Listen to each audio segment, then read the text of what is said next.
fabrique un élixir floral, surtout si on se trouve loin de chez soi. Il n'y a pas grand-chose à faire, à part s'asseoir et être tout simplement là. On s'assied et on regarde le ciel, on regarde les fleurs, on reste assis et on pense. Puis on est tout simplement assis. Ce matin, il faisait si beau. Le ciel était d'un bleu intense, la bruyère d'un rose-violet vibrant. C'était une belle journée chaude. Il n'y avait personne, en tout cas personne d'autre. Il y avait quelques poneys sauvages et quelques moutons bizarres, un couple de corbeaux qui se parlaient en croissant. Lentement, alors que je me calmais, il y eut un immense calme. Le silence s'étalait en bas, sur les grandes vallées. L'espace se remplissait d'un air vibrant, vivant et chaud. La joie calme d'être là était tellement forte. Bien qu'il soit difficile de mettre cela en mots, je sentais que c'était le remède de l'unification. Je sentais une présence qui se trouvait derrière toute chose, comme l'esprit qui est derrière chaque espèce. Il y a l'esprit derrière la bruyère, ou toute autre plante, animal ou insecte. Chaque plante sait comment être elle-même, car elle est reliée à cet esprit. Les abeilles qui pullulent sur les fleurs de bruyère savent comment être elles-mêmes, grâce à leur âme groupe commune. Elles montent du fond de la vallée, attirées par l'odeur de la bruyère, ramassent le pollen et le nectar sur des millions de fleurs et savent immanquablement retourner chez elles. Elles connaissent le but de leur vie grâce à cet esprit, et elles le vivent. Mais il y a beaucoup d'autres vies, tout aussi complexes et conscientes de ce qu'elles ont à faire.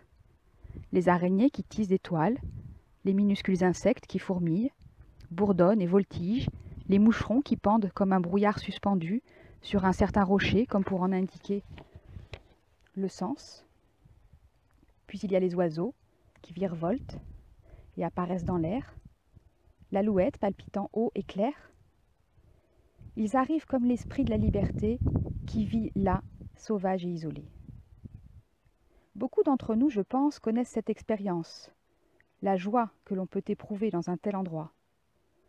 Mais en même temps, je me suis aperçue que, tandis que les plantes, les insectes et les oiseaux étaient tous connectés à leur propre esprit et connaissaient leur nature, je me suis aperçue que ce n'était bien souvent pas le cas des êtres humains. C'est comme si certaines personnes n'arrivaient pas à contacter l'esprit en elles-mêmes, et que pour cette raison elles se sentaient perdues et désorientées. Voilà le message de la bruyère. L'état négatif du remède bruyère est ce sentiment d'isolement, de solitude, d'incapacité à supporter seul l'espace sauvage et dégagé de l'âme. Puis, je vis qu'il existe vraiment une substance spirituelle universelle, que chacun d'entre nous peut contacter et dont il est une partie.